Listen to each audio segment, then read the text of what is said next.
అమ్మాయి చంద్రిక అనే అమ్మాయి రాత్రి ఇంటికాడికి వచ్చి పెట్రోల్ పోసి ఇల్లు తగలబెట్టిందండి. కార్డు కాగితం ఇవ్వలేదని మమ్మల్ని హింస పెట్టి నా మీద నా మనవరాల మీద ఇద్దరి మీద పోయిపోయింది పెట్రోల్. మేము జస్ట్ మిస్ అయ్యి లోపలికి వెళ్ళి తలిపేసుకున్నాము. తలిపేసిన పైన బయటకు వచ్చేటప్పుడు తలుపంతా మొత్తం కాలిపోయి పంచా మొత్తం కాలిపోయి ఉంది. ఇప్పుడు అమ్మాయి మమ్మల్ని మాకు ప్రాణహానిగా భయంగా ఉంది. అసలు ముందు మా ఇద్దరికి మా ఆయనకి నాకు భయంగా ఉంది. ఆ పిల్లని కూడా ఏదో చేసిద్దని భయంగా ఉంది. ఇప్పుడు ఏం చేయాలో అర్థం కావట్లేదండి. ఏదన్నా కానీ మీరే ఏదంతా న్యాయం చేయండి, అందరు కలిసి మీరు న్యాయం చేయండి ఏదన్నా కానీ. అమ్మాయికి ఫస్ట్ డివర్స్ అయింది. రెండోదేమో ఇంకో అబ్బాయిని లంబాడి అబ్బాయిని పెళ్లి చేసుకుంది. ఆ అబ్బాయితో కడుపులు తెచ్చుకుంది.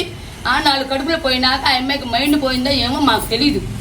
కానీ ఆ అబ్బాయితోనే ఇప్పుడు కూడా ఆ అబ్బాయితోనే ఉంది.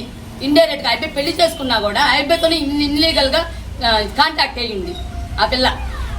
ఇప్పుడు కాంటాక్ట్ అయ్యింది. మరి ఎవరు సపోర్ట్ చేస్తున్నారో ఏమో మా మీద యుద్ధానికి వస్తుంది. ప్రతి దానికి ఆ అమ్మాయి వస్తువులు ఇచ్చేసాము, ఆ అమ్మాయి డబ్బులు ఇచ్చేసాము, కాగితాలు ఇచ్చేసాము.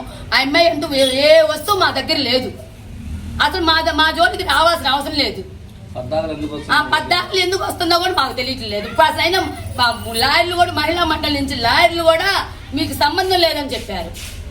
ఆ పెళ్లి చేసుకున్న అబ్బాయికి పెళ్లి చేసుకున్న అబ్బాయికి ఆ అమ్మాయి డబ్బులు ఫస్ట్ డివర్స్ అయిన డబ్బులు ఇచ్చేసామండి.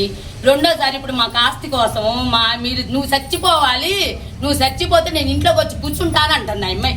కొంచెం ఇప్పుడు ఆస్తి కావాలి, నాకు ఇల్లు కావాలి, నాది ఇల్లు మీరు సంపాదించింది కాదు అని నేను ఆస్తి కోసమే ఇప్పుడు గోల్ చేసి నేను సావాలి అని నన్నే డైరెక్ట్ గానే నాతోనే అంది అమ్మాయి. ఈ అమ్మాయి వాళ్ళ అమ్మాయి.